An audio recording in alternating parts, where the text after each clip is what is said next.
Subhanahu wa taala segera selesaikan wabah ini.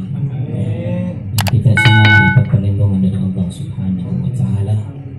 Dan juga sekarang masih di dalam bulan Syawal.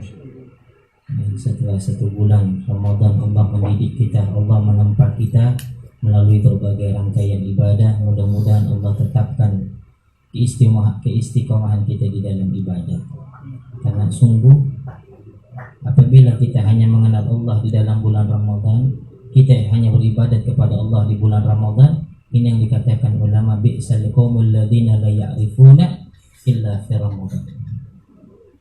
Seburuk-buruknya kaum, sejelek-jeleknya kaum adalah mereka, orang-orang yang hanya mengenal Allah di bulan Ramadan. Mereka yang taat kepada Allah hanya di bulan Ramadan. Mereka yang beribadat kepada Allah hanya di bulan Ramadan. Selepas dari bulan Ramadan kembali dalam kehidupan yang lainnya. Selepas dari bulan Ramadan tidak lagi dia menundukkan kepalanya untuk taat kepada Allah Subhanahu wa taala. Dia tidak lagi menadahkan tangannya untuk berdoa kepada Allah Subhanahu wa taala. Tidak lagi lisannya dibasahi dengan qiraatul Quran, dengan zikir kepada Allah Subhanahu wa taala. Inilah mereka yang disebut oleh para ulama sebagai bi'sal qaum, sebagai seburuk-buruknya kaum, sebagai sejelek-jeleknya orang. Kenapa mereka hanya mau mengenal Allah, mereka hanya mau taat kepada Allah selepas hanya saja di bulan Ramadan. Selepasnya sudah. Ramadan berlalu tanpa memberikan asar kepada kita. Ramadan lewat hanya tidak memberikan bekas yang baik di dalam hati kita. Untuk kita tetap istiqamah, taat, tunduk, takluk kepada perintah Allah Subhanahu wa taala, untuk tetap mengikuti rel-rel syariat baginda Nabi Muhammad sallallahu alaihi wasallam. Sungguh sayang kalau itu hanya kita kerjakan, hanya kita patuhi di dalam bulan Ramadan. Apalagi di dalam bulan Ramadan yang tahun lalu, Ramadan yang penuh memprihatinkan. Kenapa masjid-masjid kita kosong? Selepas Isya, selepas Maghrib, yang biasanya lantunan zikir, lantunan sholawat itu berkumandang di masjid dan musola-musola, kita kumpul di dalam masjid, di dalam musola, itu sepi kosong. Dia memperhatikan adik-adik kita, mereka berlarian tanpa arah dan tujuan. Kalau ini terus berlalu seperti ini, bagaimana Islam nanti ke depan? Sudah tidak peduli lagi dengan Islam.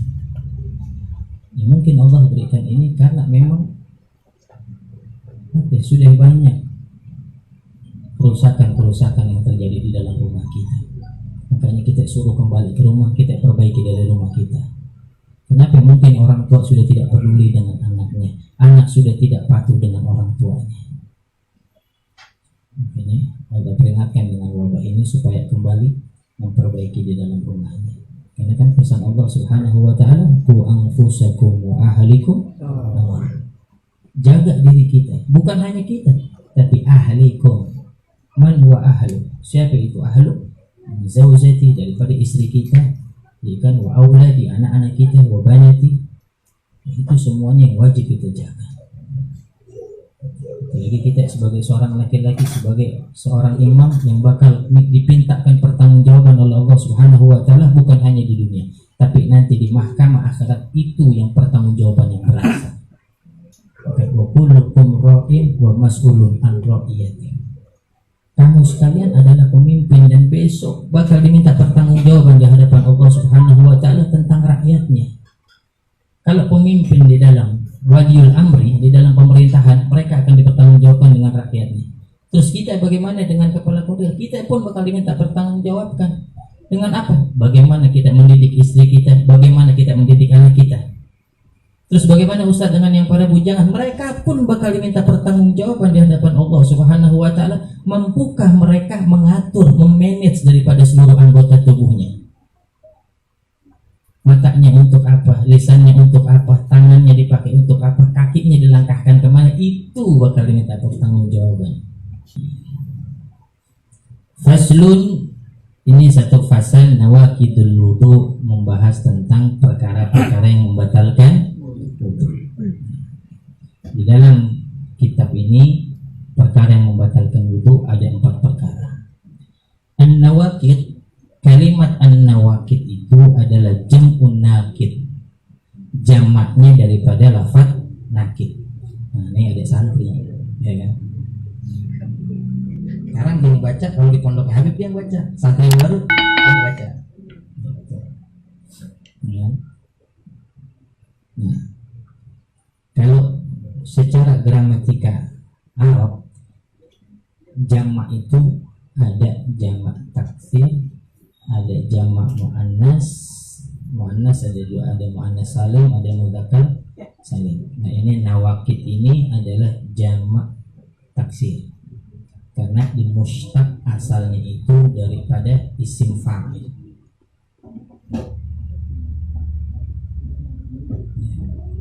Nah, makanya kata Syazili ini nawakid itu adalah jam'un nakid, jamaknya lafaz nakid.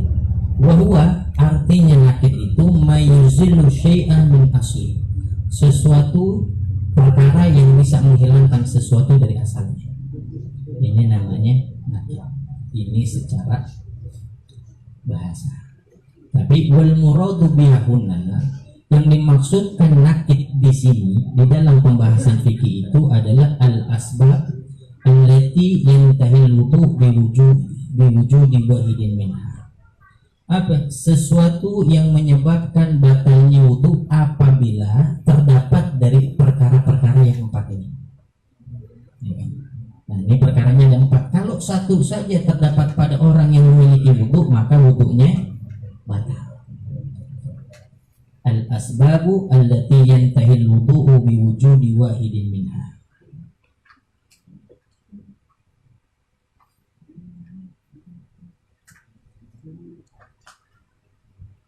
Walau abqainaha ala zahiriha, walaupun ya kan secara zahirnya ini tetap masih ada, tetapi secara hakikatnya itu dia sudah menghilangkan wudunya. Makanya fayalzamu butlanu sholati alwaqi'atu, sehingga menyebabkan terjadinya batal sholat seseorang.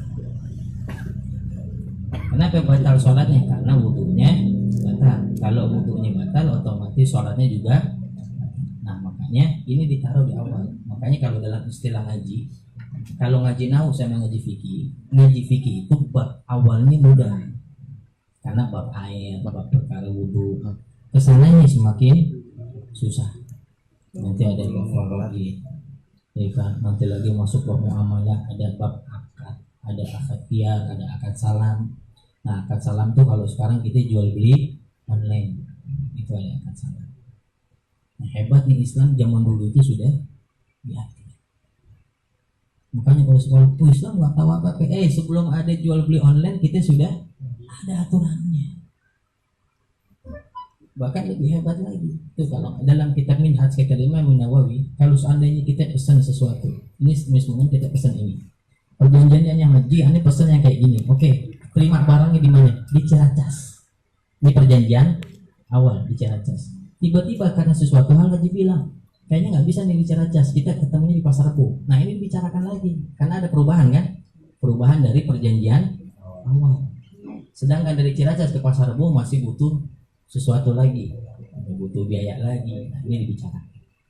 Nggak bisa. Makanya ente jual beli online boleh, cuman sesuai dengan spek. Kalau ente jual speknya, oh ini gelas tingginya sekian, tebelnya sekian, harus sesuai. Kalau seandainya speknya tidak sesuai, maka akadnya fasid, akadnya rusak. Dan hampir sekarang nih, padahal kita mazhab Syafi'i, orang yang jual beli kita perbaikin lagi. Nah, kalau kita sudah nggak mau belajar fikih, kita sudah nggak mau ngikutin ulama, apa yang kita dapetin sekarang? Ya kan, saya di zamanul ummati yafiruna minal ulama wal fuqaha. Kelak nanti bakal datang satu masa, kelak nanti bakal datang satu waktu di mana umatku mereka lari dari para ulama. Mereka sudah tidak lagi mendengarkan nasihat-nasihatnya para orang fikih, ahli fikih dan para ulama. Tapi suruh ngaji nggak mau, ya kan? Dengerin fikih, suruh bahas fikih kagak ngerti. Nggak usah yang susah-susah. Ceritanya, bab yang membatalkan wudu nggak tahu, bab yang membatalkan sholat nggak tahu. Dan terus selama ini kalau dia wudu, kalau dia sholat, bagaimana kalau dia nggak tahu perkara yang membatalkan wudunya, nggak ngerti, sholatnya nggak ngerti. Kalau ini sudah terjadi, ya, Ini saat ini sekarang. Apa ya? Fayatabihimullahu bisalasi badiyatin. Allah akan menimpakan 3 musibah untuk umat Islam, untuk kita sekarang. Ya kan? Yang pertama, yarfa'ullahu al-barakata min kasbihim. Allah akan menghilangkan, Allah akan